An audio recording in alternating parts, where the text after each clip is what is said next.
So it's not always been the easiest season for me, Shane. I'm sitting here, I'm looking at some of my teams like completely awful. I think there's a couple of teams where, and I think I can pinpoint it. I think a lot of it is Lamar Jackson. So there's a couple of teams that I have. Lamar Jackson he's killed a couple of teams. And there is actually one team that I picked, my league of record, the league. And for anybody who's unaware of this term, I always refer to my league of record as the league you care about the most. It's usually your friends you grew up with, everybody the tightest with. The banter on the chat is always the most lively, that kind of thing. My league of record, I drafted Jaden Daniels because I was like, you know what? I got to just kind of take the emotion out of it and just got to go out there and just take the best player available.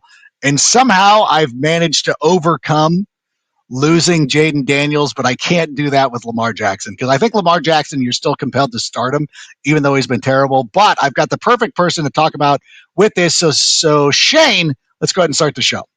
Welcome to our Fantasy Island. Welcome to the Fantasy Island. So happy you could join us here today as I'm trying to retweet this thing out. Trying to get this out to there it is. Usually when we do the typical intro, I got like 40 minutes, it feels like, to go out there. But without further ado, because her time is valuable, unlike mine, from Fantasy Life and, of course, Sirius XM. She does a show every morning at 10 a.m. on Sirius XM, the Fantasy Channel 87. Please welcome our co-host for the evening, my friend Kendall Valenzuela. And Kendall, I have to ask, how are you living? How are we feeling today? I'm great. My Seahawks won. Your Bears are like on the brink of greatness. How are you doing? I feel like when I talk to my Bears fans that are my friends, it's like cautious optimism because I think you guys have just been led so astray for so many years that you don't want to get too excited, but this is exciting. So I'm good. How are you?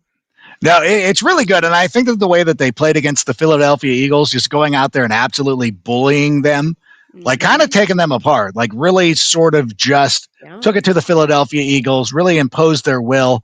This was one of those best case scenarios that we thought about when they signed or when they hired Ben Johnson. And I think a lot of us, wanted Ben Johnson. I was actually pulling for Mike Vrabel, but to me, it was Mike Vrabel or Ben Johnson because Mike Vrabel has the history. We've seen him do it on the NFL level. But I was fine with either one of them because I knew that they would come in and change the culture and do things differently than what we've seen out of guys like Matt Eberflus and Mark Trestman and John Fox and even Matt Nagy, who I really did like Matt Nagy, and I'm still shocked that didn't work out. But this feels a lot different. Let me I ask you as somebody who's an observer of the NFL. It feels like this Bears, it feels different. I don't know if it's that way to an outsider, but for me, it feels a lot different.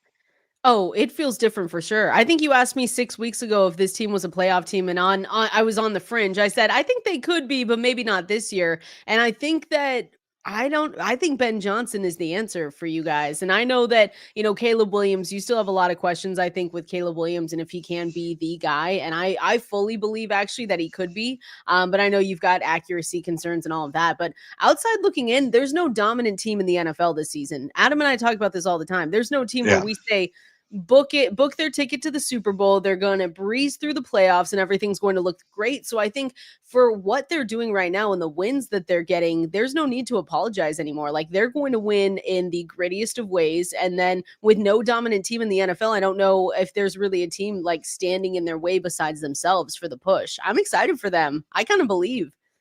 No, I do too. I think this is it's a real thing. And I'm interested to see how they handle going to Green Bay because the way they took apart the Eagles, I don't know, like Green Bay, if they got to be one of those teams that needs to see it themselves, like they might think that the Bears are the same pushovers that they've played for generations, and they're really not going to give them much of a challenge. But at the same time, I think that Eagles game should be a wake-up call for everybody that goes out there and look at. By the way, and you talk about Caleb Williams and his accuracy issues, and I know that there's some throws that he misses, but when the game was needed to be closed, he called the game with an absolute dime to Cole Kmet. That's one of the things that always brings me back. It's like, God, then he goes out and does something like that.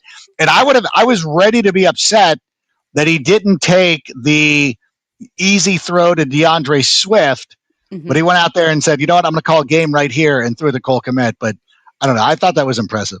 And your ground game looks really, I mean, DeAndre Swift, Kyle Monangai, like the fact that everything's coming together. And I had this conversation with someone today too, like maybe not this year, and I'm disappointed in it a little bit, but Luther Burden, Colston Loveland in the future there for that team, I think are going to be huge pieces. Like I have them in a handful of dynasty leagues, and I've been Yeah. waiting on them a little bit, but I don't know, the ground game gets going and everything is firing on all cylinders. Like that's what I'm jealous of for my Seattle Seahawks. Like the ground game is something that we're not necessarily the best at, but yeah, I'm a little bit jealous. You guys look good. I'm excited for you.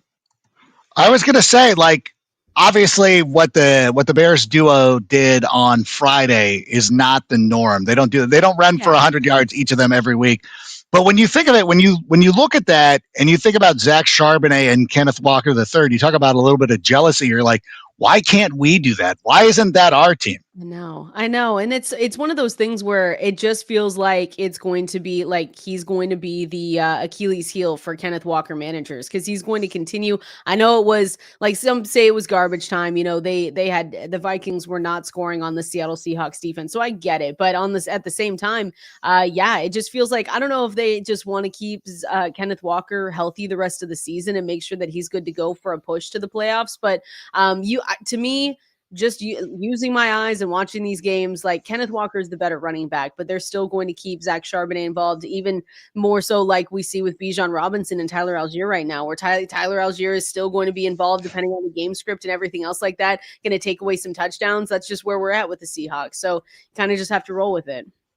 It seems wild to me that Bijan Robinson has just 5 rushing touchdowns. Like that just doesn't make sense to me. I know. It's Tyler Algier in the red zone, the goal line usage. It's just what they're going to do, I guess. But he gets it done in the passing game so well that for fantasy football, like someone was trying to tell us, like Adam and I, that that was a really bad first round pick with Bijan Robinson, and I tend to disagree with that because I still think he's getting it done for you. You just know there's a lot of meat left on the bone because of what you see from Algier, so I can understand why people could be disappointed in that. But Bijan has still been a great pick. He had 30 points on Sunday. You're Exactly. fine. I'm like, you're It's fine. Don't do this. Don't do this right now. But it could have been 40 if he didn't throw that Exactly. bounce pass to David Sills, who ran that thing. Like one of the worst screenplays I've ever seen. Like, how does that play work? But it did for the Atlanta Falcons as they went out. They actually lost to the New York Jets. But I'm glad that we're on the running backs right now because I want to remind everybody that Kendall Valenzuela does a waiver wire column that's actually available right now Yeah. at fantasylife.com. I keep checking it out on Tuesday morning because I didn't realize that it was available on Sunday. This is me. I should do a better job of that. I feel like a bad friend now that I wasn't sitting here like because I always wait and I'm like, oh, because I really get into it Tuesday morning. And I always go out there and like to check, but it's live right now. One of the players that's in your waiver wire column today that you talked about, now you go out there and you list some of these players. Blake Corum, you have listed in this column. Now, I've resisted Blake Corum a little bit because I'm a big Kyron Williams guy. Is it more, or is it about the injury? Is it about trying to save him for the postseason?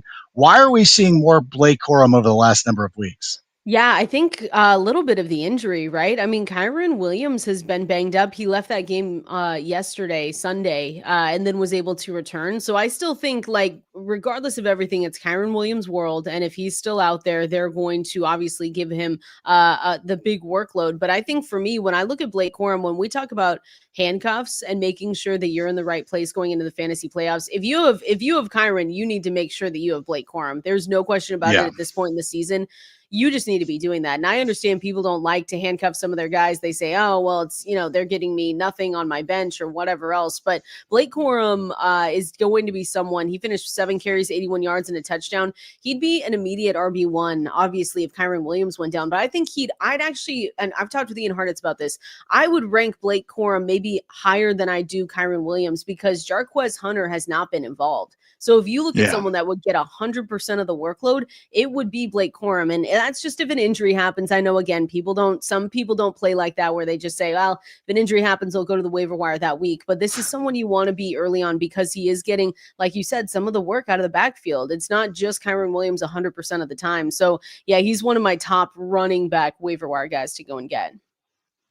It's interesting too because I know like my friend Matt Harmon also feels this way of like he hates handcuffs, but Yeah. it was one of the reasons why, and I was talking about my league of record. One of the reasons why I'm winning that is because I had the faith in having Christian McCaffrey, and I've had Brian Robinson Jr. on my roster the entire season Yeah. because I don't need another alternative at running back if I have Christian McCaffrey, but I do need his handcuff in case something happens to him. And I did happen to I I did manage to get Rico Dottle. So I've been very, up until Nice. this week. It's not been it's been great up until this week. Now both of them are going to be on a bye.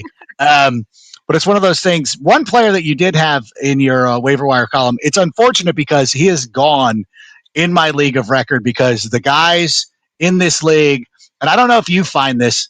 If you do leagues with your friends, and I'm talking about friends outside of the industry, Mhm. is they listen to you.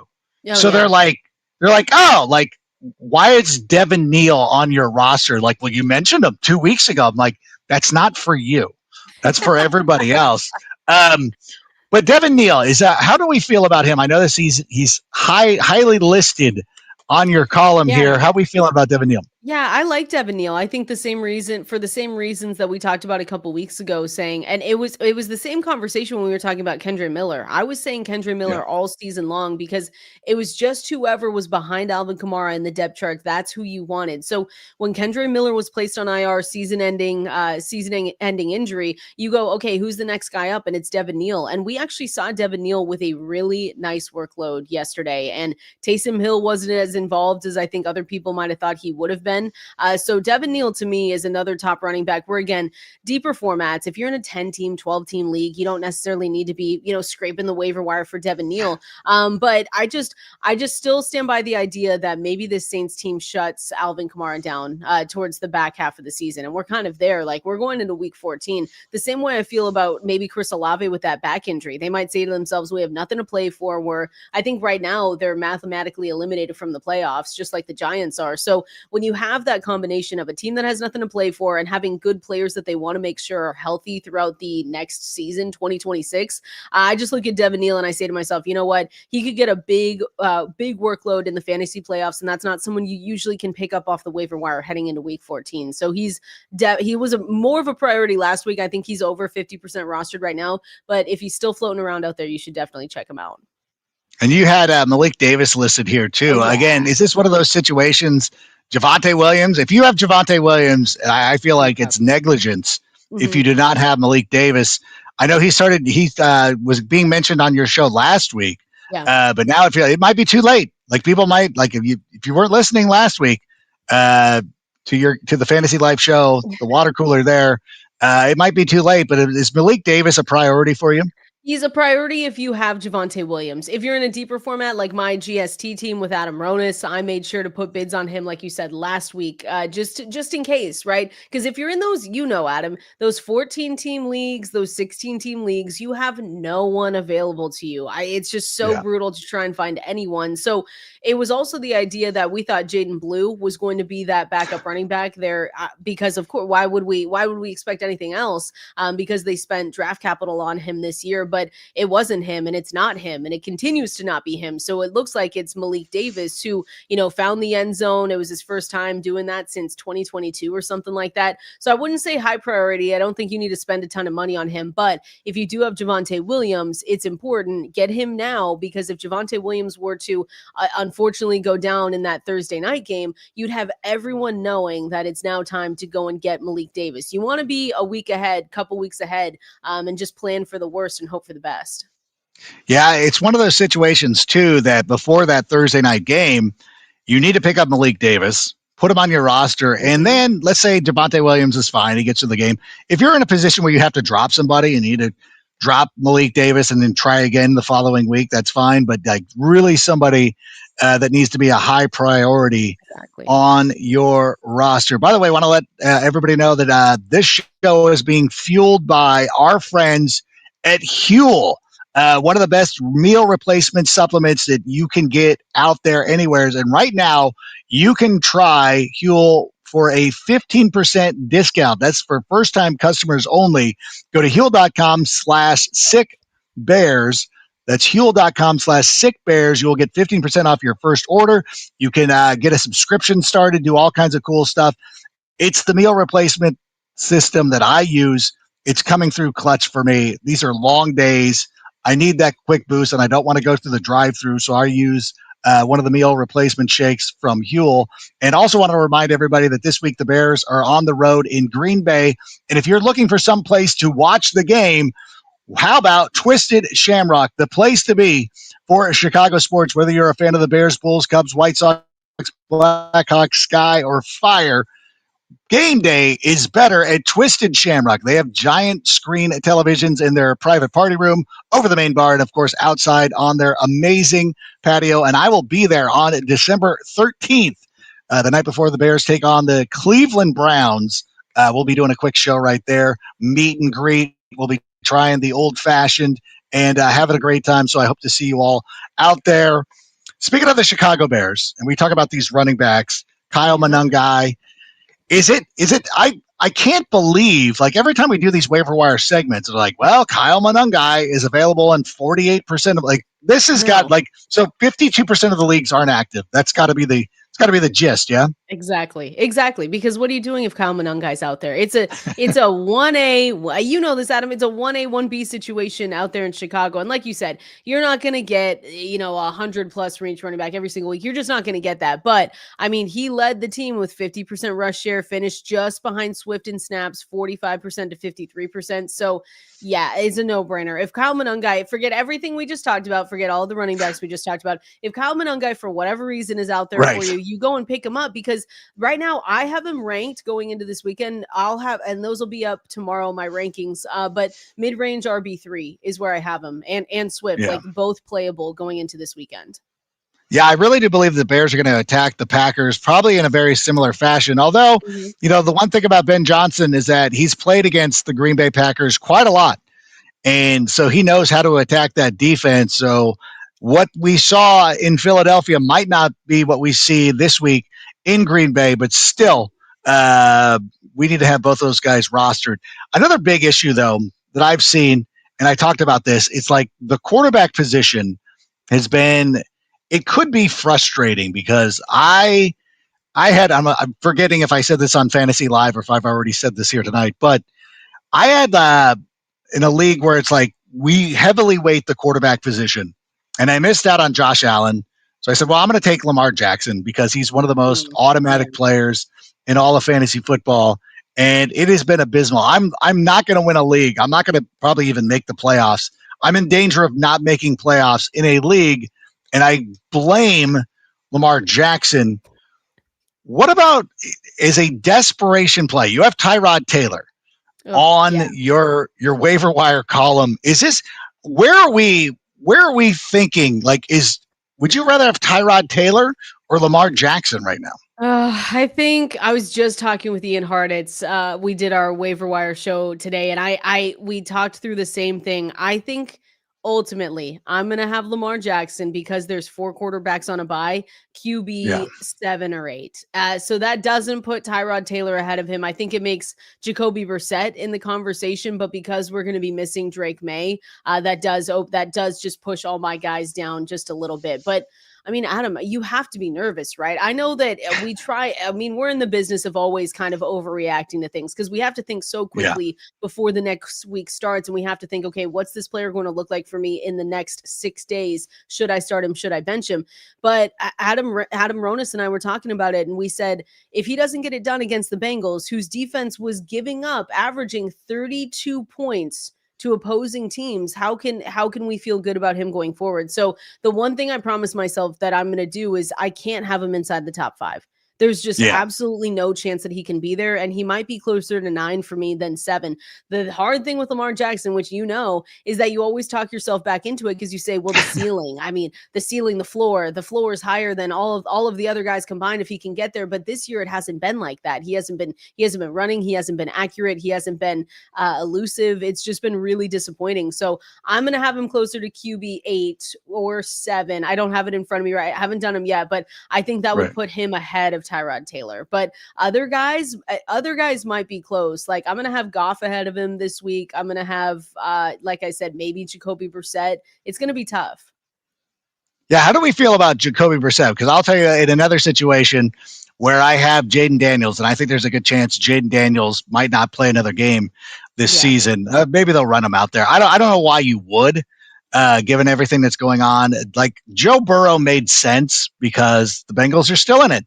The Bengals could still make a run for the division. Yeah. The Commanders are not going to the playoffs. Like I think we can. I get it. Like they're not even in the picture. They're not going to make the playoffs. Why would you run them out there? But Jacoby Brissett has been a player that I've been relying on. Do we feel comfortable still rolling with Jacoby Brissett? I do. I mean, they're not activating, they're not opening Kyler Murray's practice window this week, which to me, Adam, I just think to myself, well, it'd be nice if they didn't activate him the rest of the season because my Trey McBride shares have soared with Jacoby Brissett in there without Kyler.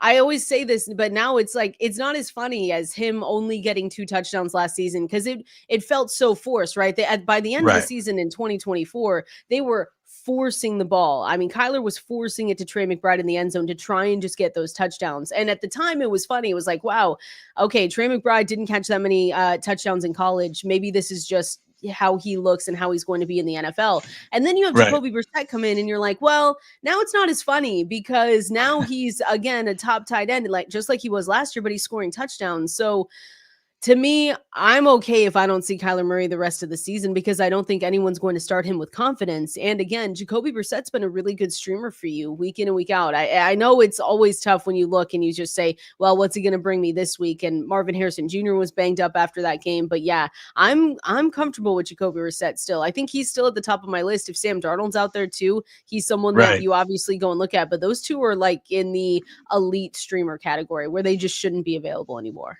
So Jacoby over Tyrod Taylor. Is that Jacoby over fair? Tyrod? Yes, 1,000%. Yeah. I'm good now. I don't have to go out and make a waiver claim, so I feel pretty good about that. I still have Jade. What if Jaden Daniels plays though? Like, what if?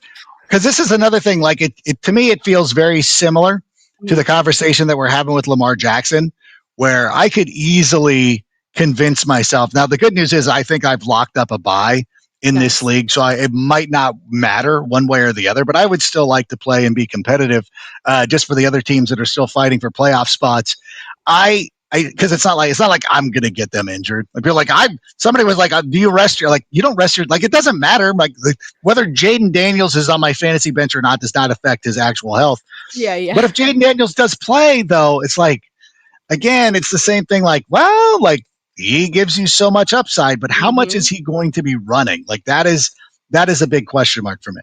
I'm shocked that he's even considering coming back. And I know that they've said that that's his decision too. So I'm treating it the same as that, like I treated the Joe Burrow injury, where I said to myself, why would he come back? They're realistically not going to make the playoffs, even though still mathematically they're in it. And they really technically could because the NFL this season's so wide open. But I'm treating him the same way. I'm going to treat Jaden Daniels the same that I treated Joe Burrow, where I say that, and I mean, if he says he's good to go and the coaches say he's good to go and they do put him out there, I am believing that he is close to 100% health. While I might not necessarily believe it because we all saw that video and how his elbow bent backwards. I mean, I thought he was done for the year right then and there.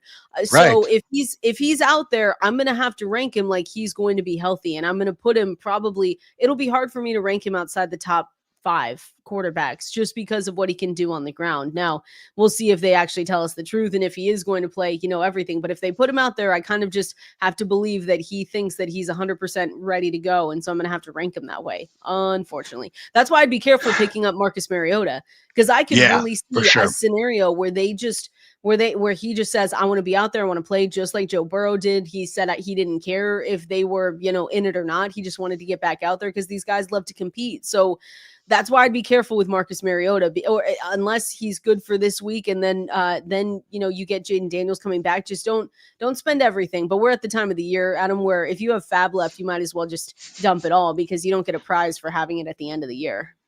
Yeah, it's like one of those situations where you have a gift card that expires at the end of the season. Like there's no point in belaboring that point at all. So, so if he goes out there, and again, I will have the luxury of being able to go one more week, but I'm most fearful of him coming back in like week 16. And you're like, Yeah, oh God, what do I do? exactly. Plus, like, they're not letting him down on the field during game time. Like, he didn't come onto the field until the very end of the game. So it's like, well, he's not sitting, like, he's sitting in a luxury box. Yep, He's not even on the sideline. He might have had a headset up there. I can't speak to that, whether he did or not. But at the same time, it's like, it's not like he's in a ball cap charting plays out there. It's like, he's exactly. not even a part of the team. So maybe he is a little bit more injured. And I guess tonight will be a pretty good litmus test as well, because we're recording it. So if anybody's listening to this as part of the Sick podcast, we recorded this before the Monday night game. Hmm. Jackson Dart, like a very similar situation. Like, why are you coming back? Like, what are we doing? Like, Right. the season's over. Maybe it's just good for him to go out there and get some experience. What do you think we're going to see out of Jackson Dart in a pretty tough matchup against the New England Patriots? Yeah, I think I've been going back and forth on this, but I think we obviously, with their head coach being fired, with Daboll being fired, I think they pull back on the designed runs because he was leading all quarterbacks in Yeah, designed runs. And people have to remember, in the context of that, he did not really technically start for the Giants until week 4.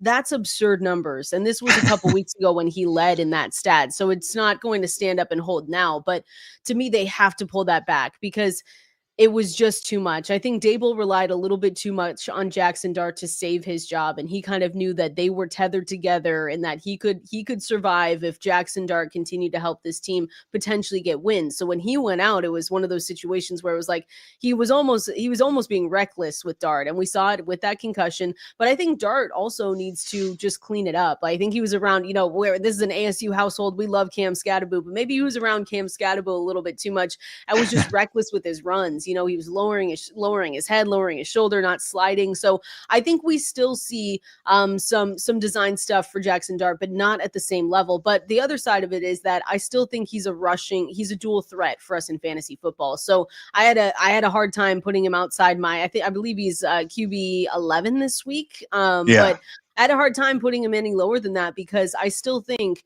his natural instincts are going to kick in. If he doesn't see anything down the field, he is just going to tuck it and run. And that's what makes him so elusive at times for this Giants team. So I think that this is going to be a tough matchup. I think that, the Patriots are really good at defending the run. So it's going to be a hard game for Tyrone Tracy. That means they got to get it done through the air, though. So hopefully another good Wan'Dale Robinson game. And I still think Jackson Dart gives you the upside with his legs.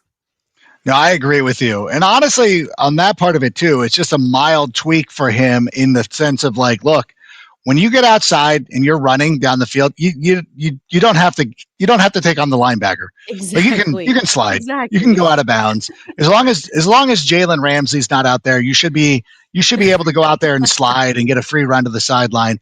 Yeah.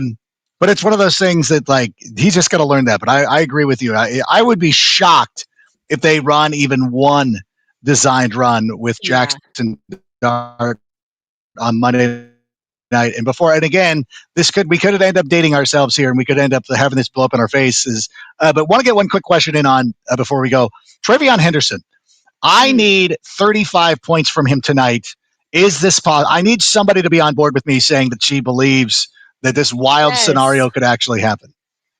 Yes, why not? If not now, whenever. I said that people could start Trayvon Henderson and Ramondre Stevenson tonight. So, like you said, Adam, if you're listening to this after Monday night and that didn't work out, just completely forget I said that. I don't even know where that came from. But yeah, I think Trayvon Henderson has taken over, and I know that that's just a scary thing to say because it's the Patriots and it's Vrabel, and they don't necessarily love our Yeah. fantasy football teams. I need 5 from him, and I was a little bit nervous about it, Adam. But we're gonna go full on optimistic mode. Because I think he has the skill set. He has shown that he is able to be that RB1 for them. So I think and this is just such a favorable matchup against this Giants defense with them against running backs. So I think he can get it done for you. It might be a sweat, but I'll go 20, maybe 21 for Trayvon Henderson tonight. 21 All fantasy right. points. I'll take it. I'll take whatever I can get. And that'll do it for us here tonight. I want to thank everybody here for joining us and those of you who joined us on the live stream here on Twitter. Yeah. If you're listening to us as part of the podcast, make sure you like and subscribe and all that good stuff. And be sure you're listening to Kendall Valenzuela and Adam Ronis on Sirius XM Channel 87 Monday through Friday, 10 a.m. Eastern, for 2 hours. It's a great show, and really appreciate you being here, Kendall. And good luck. If you have any other, good luck on your 5 points tonight. Yeah, thank you. I appreciate it. Good luck on your 35 from Henderson. We could both win here. We could both win it. We could both do it. All right. So for us, that's it. Shane, go ahead and play us out. And that's a wrap. Hope you don't miss us too much until next time. Follow the Sick Podcast with Adam Rank on YouTube, Instagram, Facebook, Google Play, and Apple Podcasts.